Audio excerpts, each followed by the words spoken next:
Para encerrar o nosso evento de 2 dias, que contou com a participação de palestrantes incríveis, que até agora nos trouxeram muitas trocas, gostaria de convidar as participantes da nossa última mesa, que farão um encerramento de tudo o que vimos e ouvimos aqui durante esses 2 dias, trazendo novos insights e uma conclusão sobre o futuro da educação internacional, para que possamos seguir adiante na nossa prática diária, com nossos estudantes e dentro de nossas escolas.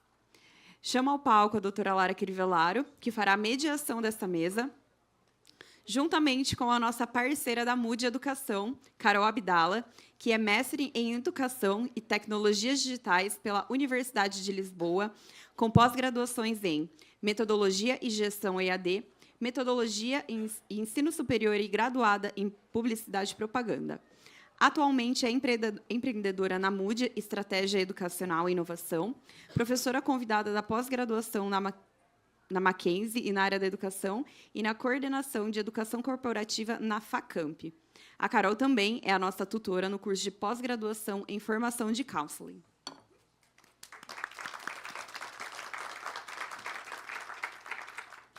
Chamo também a Sônia Simões Colombo. Ela é CEO da Humus Educação, head de conteúdo da GEDUC e presidente do Instituto Ela Educadores do Brasil. Consultora em planejamento estratégico e gestão de pessoas por competências. Autora, organizadora e coautora de 6 livros. Psicóloga com especialização em administração de empresas.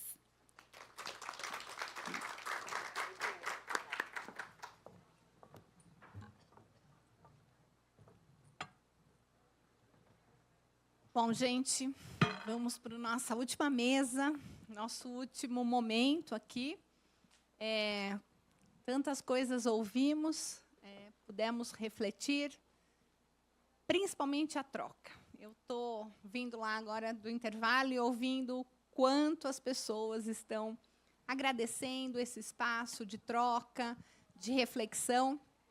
E a gente tem aqui 2 pessoas incríveis para nos ajudar a fazer esse fechamento, pensando exatamente quais são essas tendências que vêm por aí, que rumos que nós vamos tomar a partir de segunda-feira, quando entrarmos na escola. E eu fico muito feliz de poder contar aqui com a Sônia, uma pessoa tão experiente e tão reconhecida na área de gestão de escolas, e a Carol, uma amiga muito querida e que também trabalha de uma forma muito interessante com os alunos, principalmente o poder da criatividade.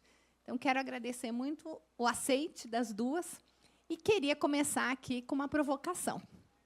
O que vocês entendem que, depois desses 2 dias inteiros de reflexão, a gente pode pensar em termos de direcionamento das tendências para a educação internacional, mas, principalmente, de apoio ao corpo docente? Nossa. Ok. Muito boa tarde. É uma alegria estar aqui com vocês. Obrigada pelo convite, Lara, Carolina, que agora somos amigas. Foi realmente um encontro muito bom. Eu vejo que eu pude participar ontem e hoje, e o que eu vejo, em termos de sintetizar, é a valorização da criação de uma cultura para uma educação global dentro da escola. A minha experiência é muito com a gestão escolar. Então, nós temos levado diretores escolares para fora do Brasil para estudarem e serem exemplos aqui no Brasil dessa educação globalizada, né? Desde 2011, nós temos essa internacionalização lá na Humus, e o papel do diretor, o papel enquanto gestor, enquanto líder dentro da instituição de ensino, é fundamental para instigar professores, alunos e pais para essa globalização. Para essa valorização da educação com um olhar muito mais amplo. Então, eu vi nesses 2 dias, né, o quanto foi se falado do professor, do aluno, e eu gostaria de trazer aqui a importância desse gestor, sabe, Lara? Foi comentado, mas se nós não tivermos um líder que instiga os outros líderes dentro da instituição para instaurar uma cultura voltada para essa educação globalizada, nós teremos muito mais obstáculos, muito mais dificuldade para transpor as barreiras nesse sentido. Vamos lá. Obrigada pela oportunidade. Eu trouxe 3 pontos importantes que a gente precisa pensar com relação à internacionalização e tudo que eu tenho também experimentado com muitas pessoas que estão aqui na plateia e trocam comigo sempre, né? A maioria que são nossos alunos da pós-graduação. Então, a minha área, que é tecnologia, uma das coisas que eu observo que a gente precisa pensar na internacionalização ligando tecnologia, primeiro é a questão de indicadores, né? Então, quando a gente trabalha, principalmente cursos presenciais, quando a gente fecha a porta, né? Então, quando a gente usa a tecnologia, é possível, e aí eu já fiz muita curadoria de software, é possível que a gente consiga esses indicadores e uma avaliação continuada. Então, não é só uma avaliação final, é sim poder trabalhar com essa tecnologia de forma geral e muito os indicadores. E, claro, o uso de tecnologias também vai mexer no nosso relacionamento e como o estudante e o professor enxergam essa educação. Quando tudo fica muito mais gostoso, esse sentimento, o clima muda. A Lara falou da criatividade, porque minha dissertação é como estimular a criatividade na educação. Então, o clima em sala de aula, esse relacionamento que a tecnologia permite, que, inclusive, com esse nosso grupo de neurodivergentes aumentando cada vez mais, traz a possibilidade de melhorar ainda mais relacionamentos, né, comunicação e etc. Principalmente relacionamento entre as escolas. E isso tudo estimula muito também a criatividade, quando a gente tem um ambiente muito mais interessante. E é uma das habilidades necessárias para se tornar um cidadão global. Global. A criatividade. E eu acho que, Carol, eu queria que você contasse um pouquinho para eles qual que é essa sua experiência de usar a tecnologia, até inclusive de forma internacional, porque seu mestrado Sim. é em Portugal, sem que você tenha ido para Portugal. Então, isso é possível, né? E como é que esse seu mestrado sobre criatividade numa instituição internacional foi possível? E eu acho que outros caminhos nesse curso todo você pode mostrar para a gente. Bom, o mestrado ele foi totalmente online e me permitiu ter colegas na Alemanha, Londres, Itália, Portugal, obviamente, muita questão do Nordeste do Brasil também. E, lógico, é um mestrado em tecnologia, então a gente não tinha muito essa questão de tecnologia, a gente dominava bem. Mas a realidade, né? Então, como a gente enxerga hoje a questão do EAD no Brasil, não é como a Europa faz, por exemplo, né? A Europanet, que é uma reunião mais ou menos de 34, 35 países hoje, que se reúnem para falar sobre tecnologia, espaços de sala de aula, que é meu outro item que eu preparei aqui para a gente falar de tendência, né? Então, quando a gente fala em internacionalização, a gente pensa em levar os alunos para fora da escola, mas quantos espaços dentro ou ao redor da escola a gente pode também trazer de forma transversal, inclusive, essa questão da internacionalização.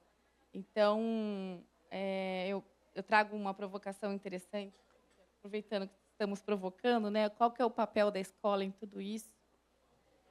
Em quais espaços a gente pode aproveitar a internacionalização, né? Então, eu sempre no meu trabalho tive muito próximo, por exemplo, da biblioteca, sabe, de outros espaços que vão nos permitir dialogar, estar conectado com, né? Não sei se vocês foram almoçar aqui no INSPER, mas sabe? Ter um espacinho gostoso ali para descanso. E ele também ter uma oportunidade de... Então, são esses espaços que eu penso que a gente pode ocupar ainda mais, né? E quais os recursos a escola possui para poder efetivamente trazer, né, essa internacionalização, né? Então, a minha experiência foi rica nesse sentido e, claro, né, já tive convites para ir fora do país e acabei Maternidade, optando pela maternidade, mas porque todo mundo tem opções, Que é né? maravilhoso. O que é maravilhoso. mas o legal é que eles sempre podem me apoiar e a gente fazer essa troca, que é uma realidade muito diferente com relação à experiência em tecnologia, do que a gente vê hoje numa escala massiva, com relação à educação nossa, né? Quando a gente fala na palavra EAD. Mas uma outra coisa também eu queria compartilhar com relação à tendência, que isso quem trouxe são os counselors, de uma forma geral, que trabalham ali comigo nessa pós-graduação. Eles já falaram, mas eu reforço aqui, que isso não é a tendência de hoje, vai ser a tendência eterna. Essa troca entre counselors é fantástica. A gente conversa muito online, mas quando a gente se vê, é festa, né? Olha lá, o pessoal aqui, é festa, é uma delícia. E a Will também, essa troca é rica, sabe? Então, isso, com certeza, vocês não estão sozinhos e trocar com outras escolas no Brasil e fora são muito importantes. Uma das coisas que eu vejo que a tecnologia pode contribuir com as nossas escolas brasileiras com relação à internacionalização, além de tudo isso que eu coloquei, é o registro, né? Como a gente vai apresentar o nosso aluno e a nossa escola através de registros, de documentos, de coisas que a gente documenta, que faz, porque a gente faz muito, a gente é brasileiro, a gente faz coisa pra caramba e a gente não registra. E isso precisa ser apresentado quando a gente vai levar um candidato fora, isso precisa estar muito bem catalogado, organizado, e as ferramentas digitais, elas também podem ajudar bastante o counselor nesse sentido. Gostaria de acrescentar um pouco a respeito, né, da tecnologia, do que eu tenho percebido fora do Brasil, em países que são referências em educação. Eu acabei de voltar da Estônia, estive lá no mês passado com um grupo de 30 diretores escolares, e a Estônia hoje é considerado o Vale do Silício na Europa, de tal que o avanço tecnológico, porque o governo é totalmente digital. Só para você ter uma ideia, tudo você pode fazer digitalmente no país. 99% das ações você pode fazer digitalmente. Apenas o divórcio, que é presencial, e o início, você pode fazer o início do casamento digitalmente, mas depois confirmar presencialmente. Bom, então, nós estávamos assim na delegação com esses diretores muito ansiosos de ver como que a Estônia estava trabalhando a educação com os seus alunos. Nós vimos tecnologia? Sim, bastante, com uma autonomia bem grande dos professores no uso, na escolha das metodologias, das ferramentas, e lá tem uma figura muito interessante, que aqui no Brasil existem em pouquíssimas escolas, que é a figura do coordenador, do tutor da tecnologia, ao tempo inteiro dando suporte para os professores e para os alunos. Isso é muito forte na Estônia. Aqui nós temos a figura do coordenador pedagógico, lá não tem. Existe a figura do coordenador de áreas, alguns poucos, né, tipo, é um professor, mas o coordenador de tecnologia é algo muito forte. Bom, quando nós percorríamos, né, as escolas, nós víamos, sim, os alunos muito integrados com essa tecnologia, e fomos também na Universidade de Tarco. a Universidade de Tarco tem um instituto de educação para formação de professores, e lá eles fazem muita internacionalização com professores do Brasil todo. E tem um curso que, inclusive, um dos que estavam conosco na delegação já se matriculou, que é um mestrado em tecnologia educacional, onde você faz apenas 2 semanas presencial, o restante o mestrado inteirinho online. Tá?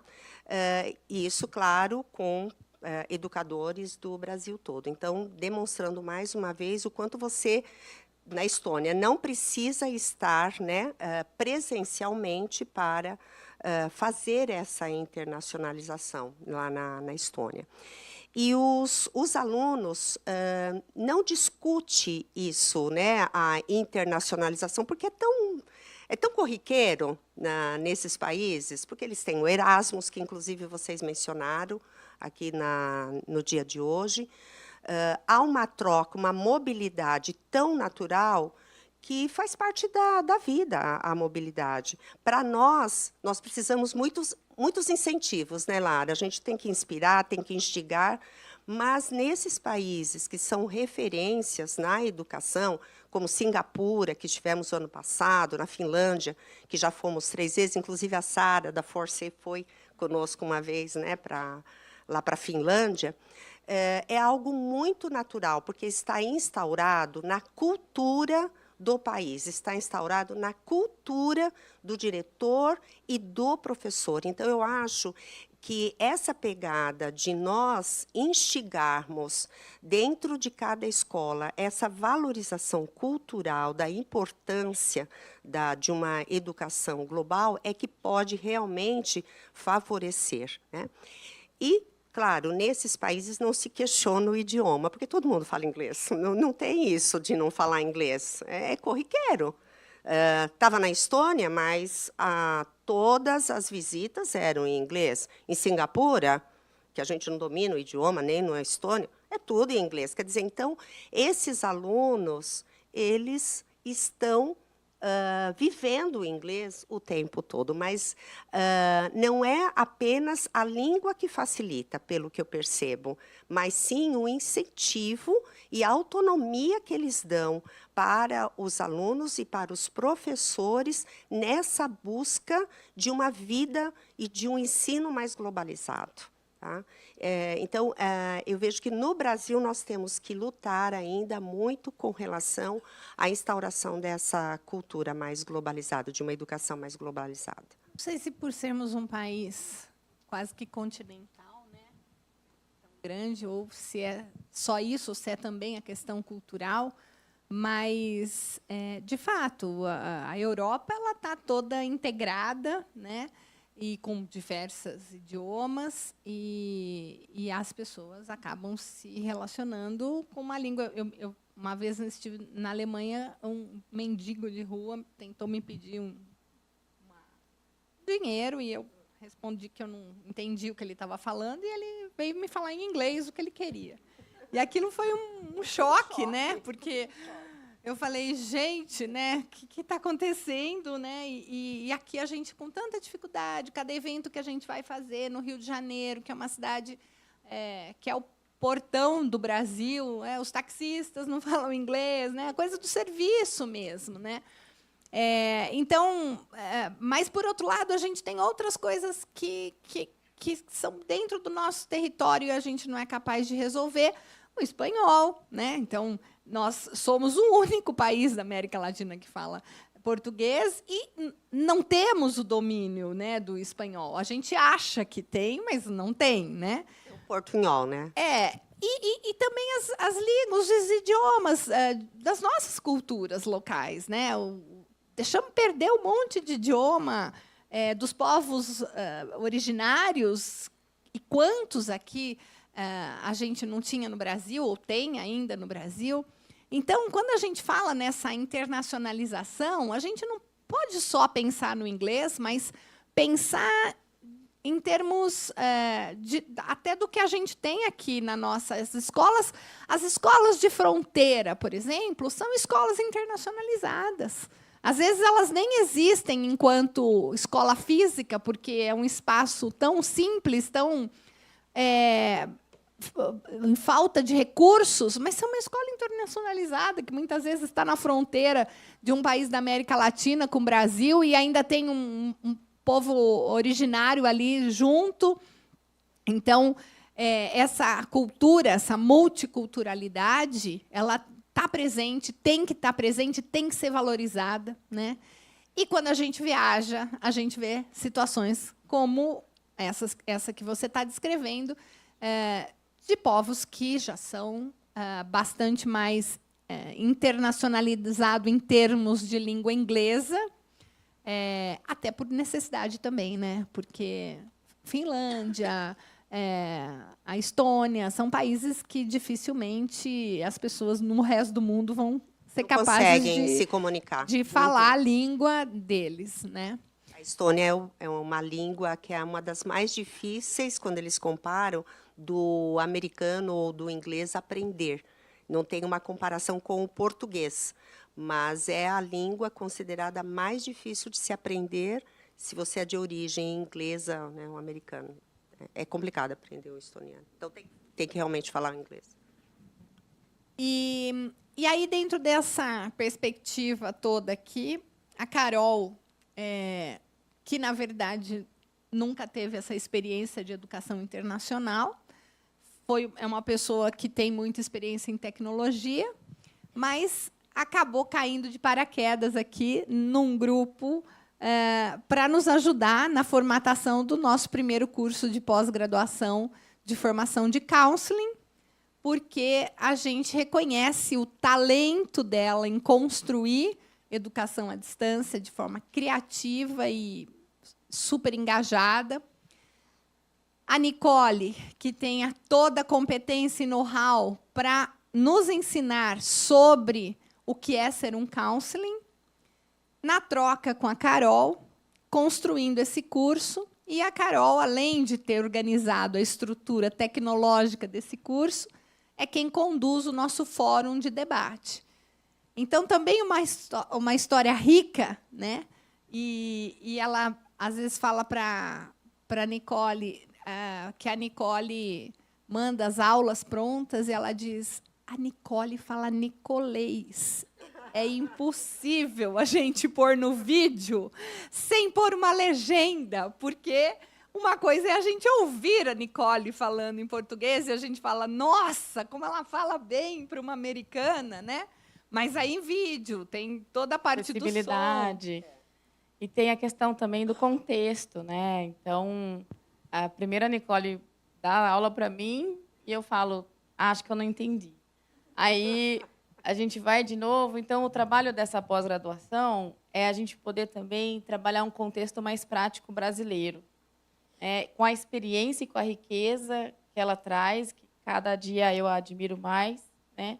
E admiro mais os alunos também, que a gente convida para live, chama, vamos fazer. Nossas aulas são todos o primeiro sábado do mês, e a gente já espera, já vai 15 minutos antes, tomando café junto, porque é essa humanização, é esse relacionamento que eu entendo que tem que estar junto num curso online, né? O humano não deixa de ser humano porque está ali. Então, isso é muito gostoso. Dificilmente... Olha lá, tá. Acabou de sentar, mas é um aluno também. E, por exemplo, ele traz muito exemplo... já levei meus alunos em Harvard, como é que foi, né? Como é que desenvolveu. Tem pessoinhas que trabalham em escolas, pessoinhas por causa do tamanho, né?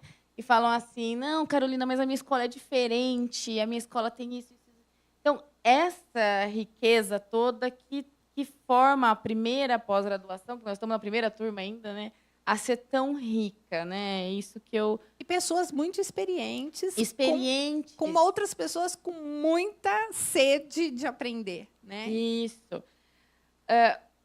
Tem uma última coisa que eu deixei de item com relação à tendência. Eu estou estudando bastante sobre liderança consciente. Não sei se vocês já ouviram falar sobre esse tema, mas como eu faço a gestão de uma equipe extremamente inovadora, a minha empresa é de inovação, esse tema de liderança consciente me chamou muita atenção, vem me chamando muita atenção, e é algo que eu entendo que pode ter a melhor tecnologia, mas se a gente não tiver as pessoas, e as pessoas bem orientadas, motivadas, interessadas, com um propósito muito bem alinhado, né, nada funciona.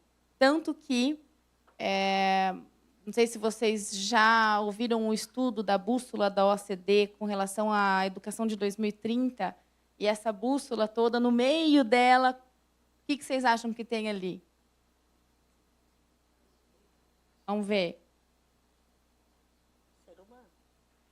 Valores.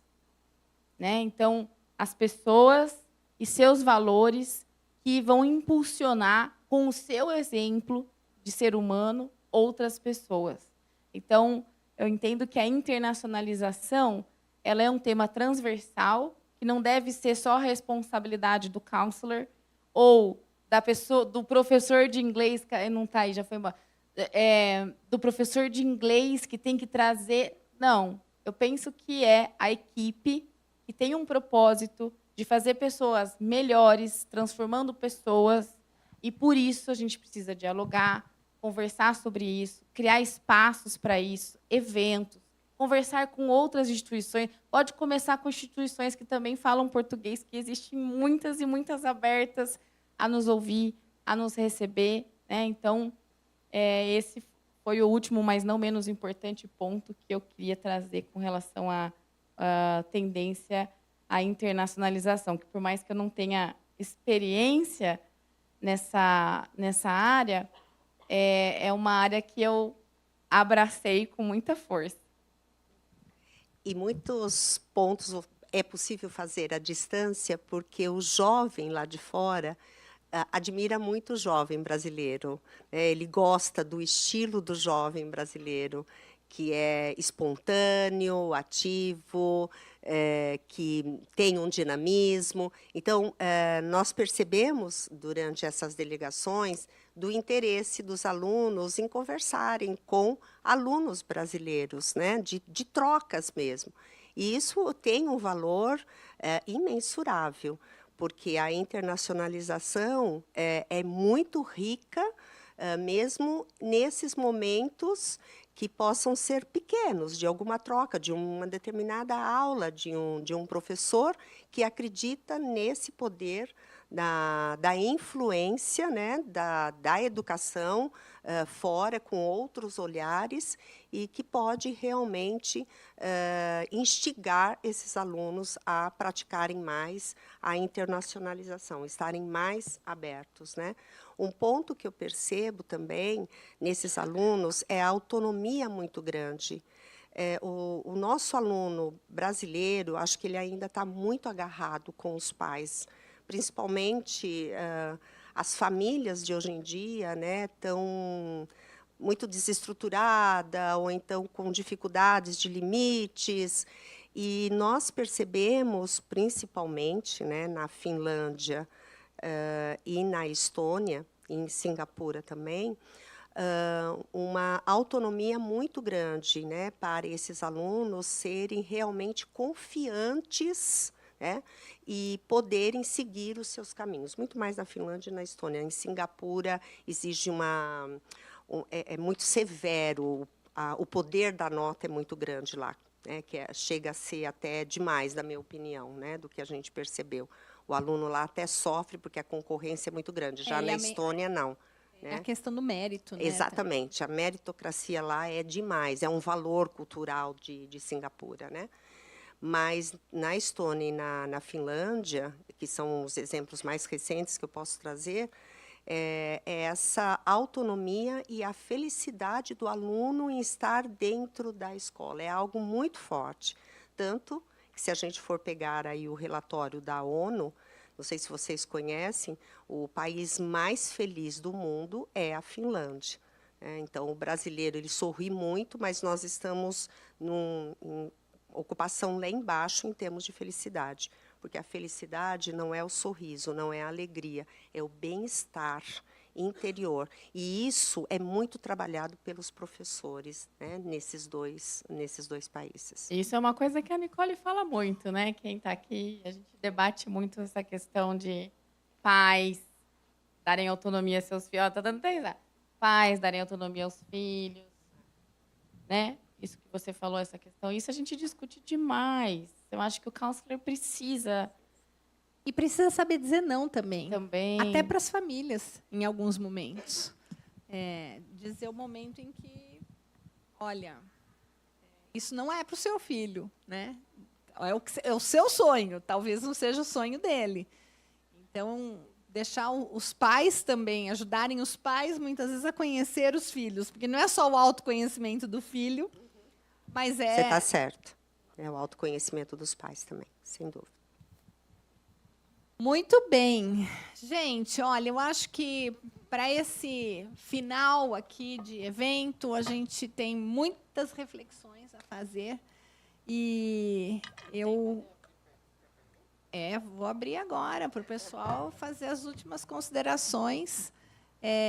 Queria abrir aí para quem quiser comentar, perguntar, comentar, e independente aqui, só com a gente, tem a Nicole sentada ali, tem vários counselings aqui do nosso curso, que também podem responder, podem falar. E no final eu quero fazer uma surpresa que nem eu fiz no primeiro Summit, viu? Então vamos lá. Olá, tudo bem, gente? Eu queria fazer uma pergunta. Vocês mencionaram no começo sobre a gestão e a questão da liderança no papel desse processo de internacionalização. E realmente é um grande desafio. Acho que isso é uma coisa que a gente precisa levar para a cultura da escola e parte dessa liderança. E eu queria saber se na sua experiência e também com a pós-graduação, como que vocês tratam essas estratégias nesse trabalho com a liderança da escola, desde do coordenador, do diretor, até quem atende na secretaria, para realmente promover essa cultura. Qual é seu nome e escola? Isabela, do Bernoulli. Do Bernoulli. Você conhece a Renata, né? Conheço Sim, muito. Dou um beijo para a Gazinelli. Bom, com relação à liderança, específico nessa parte da internacionalização, o que nós fazemos é um incentivo grande, que quando volta para o Brasil, deles colocarem para toda a comunidade acadêmica a experiência que eles tiveram lá fora, tanto para professores, né, os coordenadores, como também para os pais de alunos, de mostrar a vivência que se teve.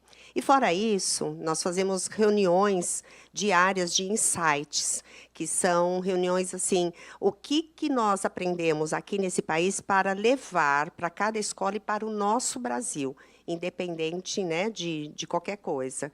Então, essas reuniões de insights, exatamente para instigar na liderança a aplicabilidade de pontos da globalização, da internacionalização no dia a dia escolar.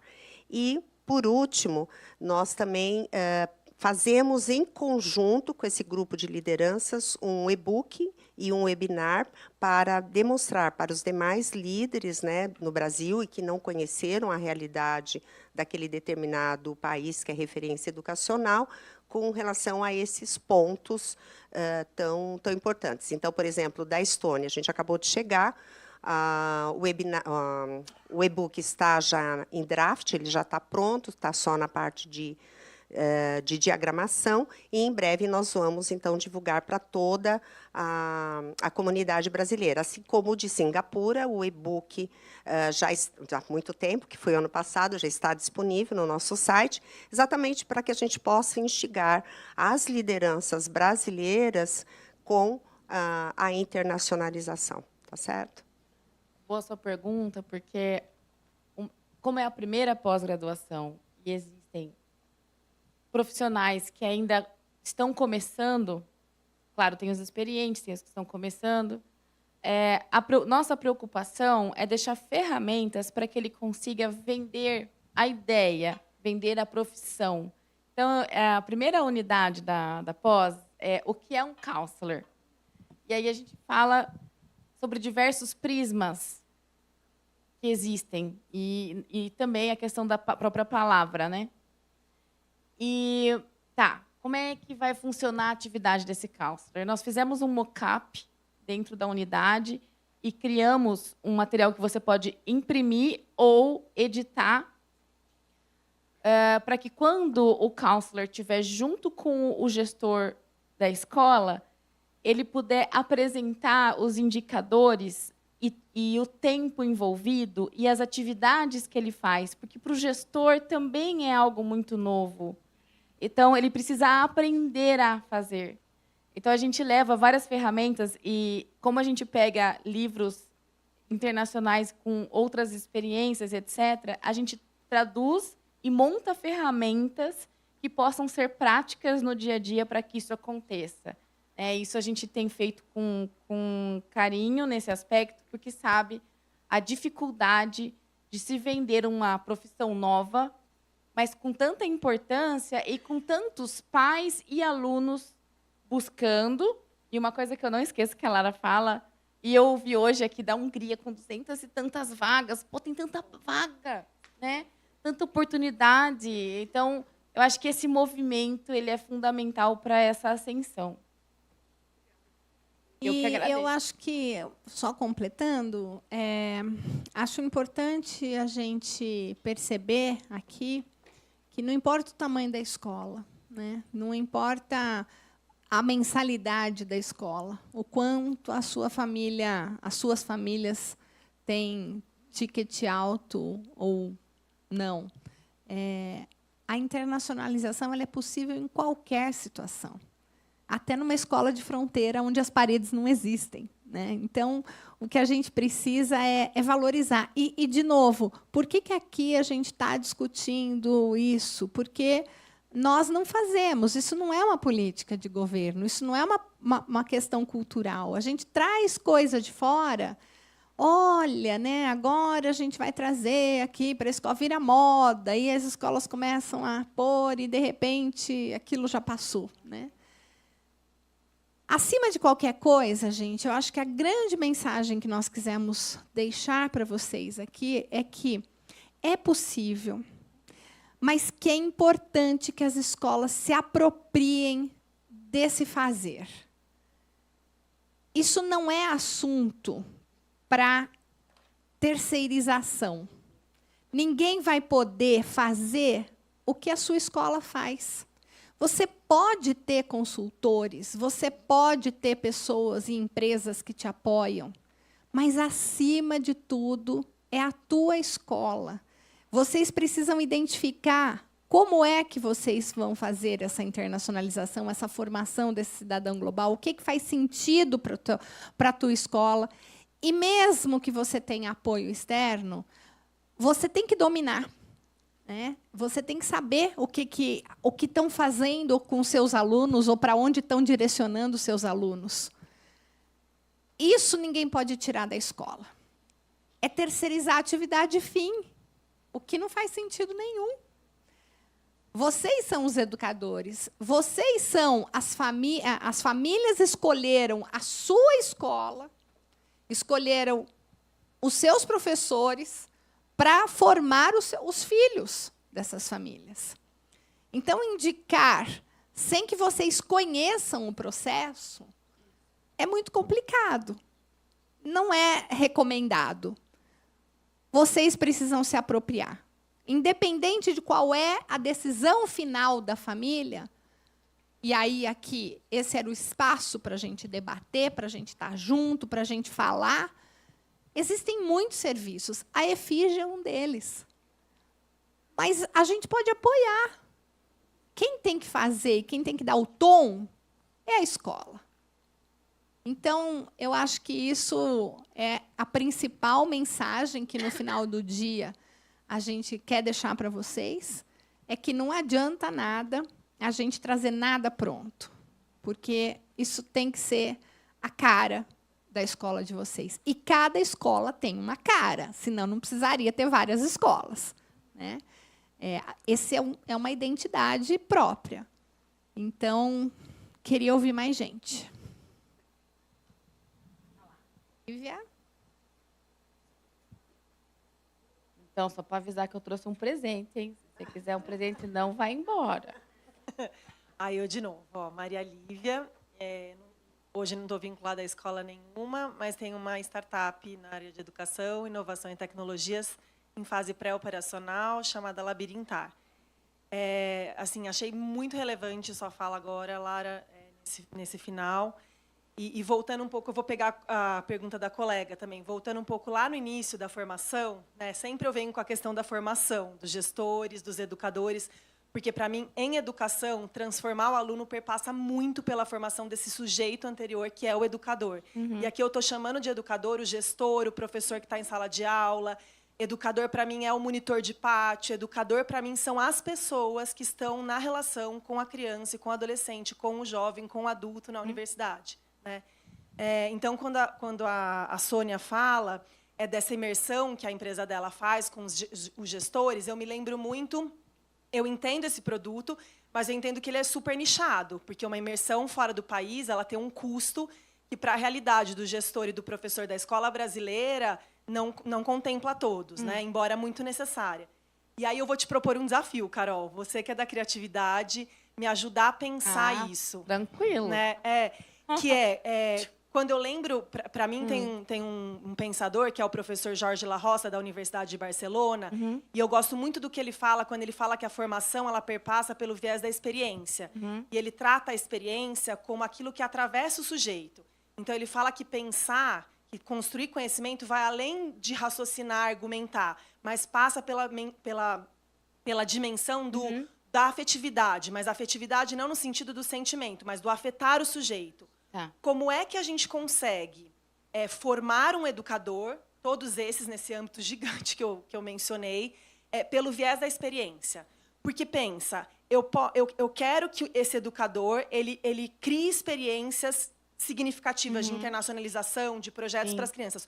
Como é que esse sujeito que não viveu, pelo atravessamento, uma experiência dessa, ele pode proporcionar esse tipo de experiência para a criança? E aí, o meu desafio maior para você sem que ele vá até a Finlândia. Entendi. Sem que ele viva essa experiência. À distância, como que a gente consegue fazer? Gostei da sua pergunta e já convido você, convido a minha colega aqui para a gente criar um projeto juntos. Amiguinha. Eu e você agora somos amiguinhas. De infância. Viu, Fernanda? De infância. Aí é o seguinte, eu atendo a mineradora Vale, acho que vocês conhecem, né? E lá... eles trabalham demais com experiência e com significado. A minha atuação é pensar em estratégias para cursos, principalmente para cursos presenciais. Então, vou dar um exemplo. Tratamento de minério. Eu vou falar da minha linguagem e aí a gente pode adaptar. Tratamento de minério, ele é feito fora da mina. E como é que ele vai viver aquilo? Então, a gente fez uma pílula para colocar nesse presencial. Eu também trabalhei toda a didatização, estratégia desse curso presencial, então eu acompanhei tudo, deixei o redondinho ali e vim com essa pílula. Essa pílula pega um britador, corta no meio, tem a dinâmica. A gente tem recursos hoje digitais para metodologia imersivas incríveis. Hospital Moinhos de Vento, eu vou fazer um curso para eles de metodologia ativa para médicos. E a gente já está usando um recurso que saiu mês passado, que, inclusive, está no material que a gente estava divulgando na Brinquedoteca. Então, essas pílulas interativas, ela faz eu entender o corte do britador. Eu trouxe o britador 360 com podcast explicando como é que funciona. E o mais rico, nós fizemos um tour dentro da mina. Então, ele vai passear com a gente e não precisa de óculos. É um recurso que saiu recentemente também. Ele vai passear com a gente dentro da mina. Então, quer dizer, quando ele terminar o curso e ele estiver aqui numa mina, ele sabe o perigo que ele tem naquele espaço que ele não vai poder ir, que é uma das coisas mais importantes para a Vale. Ele consegue reconhecer em todos aqueles equipamentos qual é o britador, qual é o moedor, qual que é o processo desse tratamento de minério. Então, você percebe que, lógico, o meu foco é em estratégia educacional. Então, eu tenho que estudar o problema para levar um projeto complexo e uma solução simples. Mas a gente tem, dentro da tecnologia, muitos recursos para fazer esse processo de sentimento acontecer, né? Esse propósito fica mais latente ainda.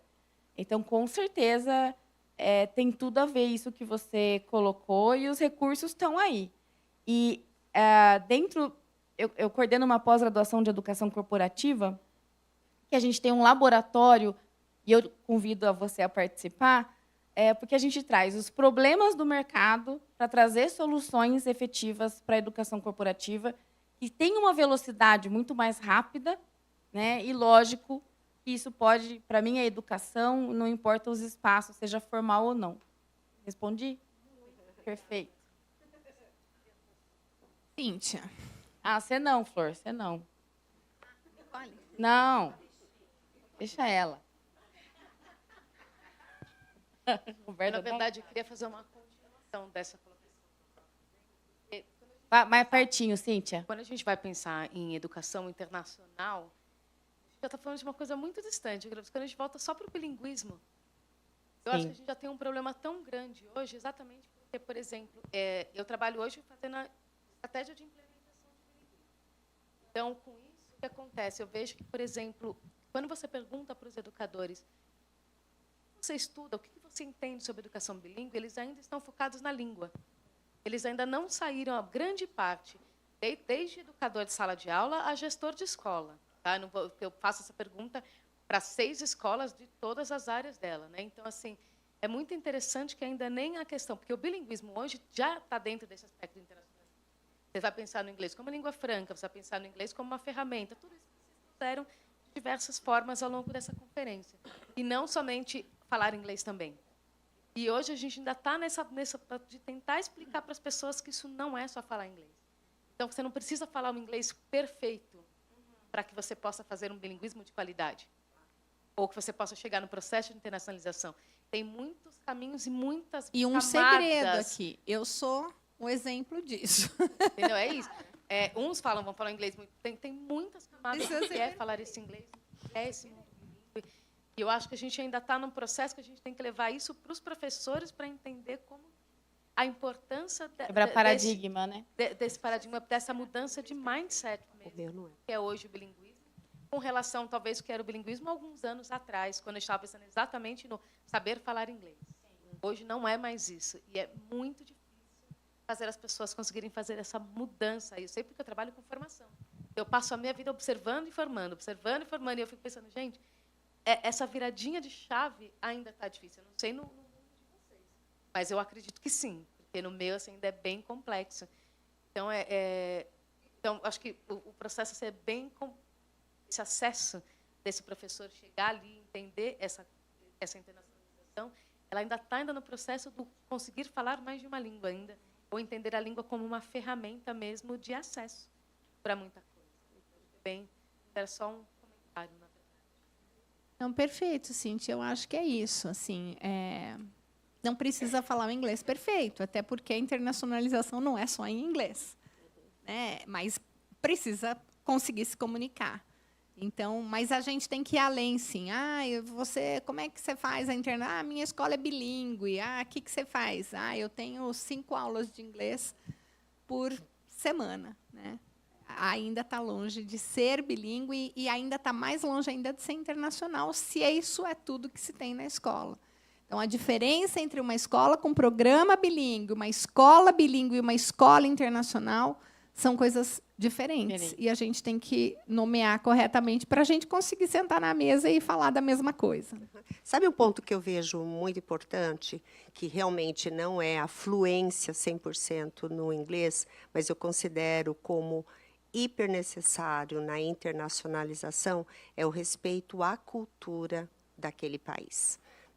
Então, aquele aluno, aquele professor, aquele diretor, realmente entender sobre culturas dos países e saber lidar com essas diferenças. E quando eu falo de cultura, tanto em termos assim de comportamento, de alimentação, de tudo, tá? Porque isso faz uma diferença muito grande na internacionalização. Respeito ao diferente. Exatamente. Nicole, para a gente fechar, Vai, Nicolei. faça o nosso encerramento aqui, que nós temos 5 minutos e vai ser demais ter o seu encerramento aqui, por favor. Eu quis responder a primeira pergunta sobre preparar os professores. Eu acho que tem sido 2 dias muito enriquecedor para mim, porque eu consegui sentar ao lado da americana que veio da Washington Academy e tentar traduzir o Brasil para ela. Eu acho que, infelizmente, no Brasil, ser professor do ensino médio é uma carreira por acaso. A gente escuta como counselor, a gente apresenta alguns cursos para nossos alunos, como matemática, filosofia, a gente ouvir da mãe e do pai. E vai fazer o que com isso? Virar professor? E tem muita gente que passou no vestibular, que gostou, se formou, não sabia o que fazer com isso e acabou sendo professor, dando aula através de apostila. Nos Estados Unidos, o professor escreve a aula, faz escopo, sequência, e faz isso por prazer. Tem habilidades, tem dons que faz um bom professor. E não sou um professor. E parte disso é começar a trabalhar com os alunos desde cedo, com soft skills, e entender, autoconhecimento, o que você é bom, o que você gosta. Você é empático, você é organizado, você é de dados, você é de pessoas. Qual profissão, não qual curso, mas qual profissão vai te dar prazer em ir além? Aí a gente vai conseguir encaminhar alunos para a carreira de professor. E a gente pode pensar, mas o problema é agora, a gente tem que resolver agora. Mas o problema não surgiu agora. Esse problema veio há gerações e vai levar gerações para a gente desfazer e decifrar. Então, uma das primeiras coisas é não ter aluno chegar para a gente e dizer, eu não sei se eu quero ser engenheiro ou médico, vai depender da nossa DNA. Ódio disso, elas sabem. A gente tem que ajudar os alunos a saber que uma profissão, uma vocação, é algo que a gente tem gosto, prazer e talento. Isso inclui o professor e as profissões de educação. E só quando a gente começa a mudar essa mentalidade e ter pessoas indo atrás dessas carreiras com propósito, com intenção, a gente vai conseguir transformar o cenário. Bem, Nicole. Muito bem. Gente, temos 1 minuto para o encerramento. Eu vou dar a palavra para a Carol, que está ansiosa para dar o presente, que eu não sei que presente que ela quer dar aqui. Primeiro Summit, eu fiz sorteio de cursos de inteligência artificial para professores, cursos online, né? E um curso de como estimular a criatividade na educação, baseado na minha dissertação. Como nós estamos aqui em poucos, e nós, é curso da Mood, né, da minha empresa, online, mas um online legal, humanizado, tal, né? O curso de inteligência artificial é um curso que vai trabalhar a estrutura para você poder utilizar em qualquer IA generativa. Então, eu não quero fazer sorteio dessa vez. Eu queria, quem tiver interessado, estiver aqui conosco, tá? Nós temos também inteligência artificial para organizações, então eu queria oferecer, inclusive, para quem trabalhou conosco e não é da área de educação, mas está aqui. Então, se você agora é você mesmo.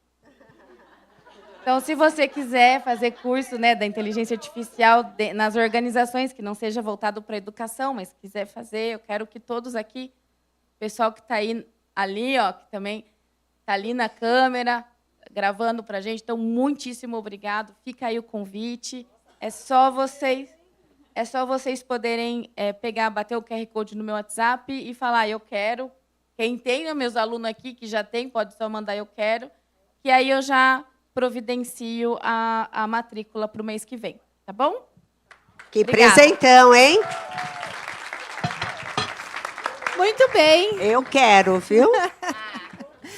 Gente, muito obrigada pela participação de todos vocês.